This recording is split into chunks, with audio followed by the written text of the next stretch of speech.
ازيكم يا شباب، عاملين ايه؟ يا رب تكونوا بخير. طبعا مانشستر يونايتد بصراحة فضيحة في الترانفورد بتاعهم، في الملعب بتاعهم وعلى ارضهم. تمام، يتغلبوا 3 ما شاء الله، يعني 3 موسم سيء، 5 مواجهات 3 هزايم، يعني 5 مواجهات. انت لسه في اول 5 جولات اتهزمت 3 مرات، ما شاء الله. انت ما كسبتش الا مرتين 2، والمرة دي بتتهزم على ارضك. يعني مش عارف والله، ما فيش حاجة حصلت حلوة في المباراة بتاعة مانشستر يونايتد او عملها حلوة، غير انه نزل اللاعب التونسي حنا بعل. تمام، المجري، تمام، التونسي المجبري ده، تمام، اللي هو اللاعب التونسي اللي احرز الهدف في الدقيقه 74. فبصراحه يعني المجبري، تمام، حنا بعل المجبري اللي احرز الهدف في الدقيقه 74، وهو ده الحاجه الوحيده اللي عملها. انما انت كنت مهزوم 2، وكمان زودوا طين بله في الدقائق الاخيره لما جاب بيدرو. تمام، جو بيدرو الهدف الثالث لبرايتون،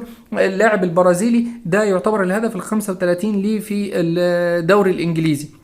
وما شاء الله انت نازل بلعيبه اول مره يعني يتحطوا في التشكيله الاساسيه، ريجلون وهوليوند، تمام، ومكتوبيني، تمام. فاول مره تلعب بيهم اساسيين يعني، ومتخانق مع نص الفريق. فسبحان الله، انت عمال تخسر هنا وكريستيانو رونالدو عمال يكسب هناك، فهيفضل برضو عدم حب ليك انت حاجه كده سيئه بصراحه. وكمان لعب مش على قد المستوى خالص، انت خسرت من كل الفرق التعبانه، ولسه ما لعبتش اصلا فرق كبيره.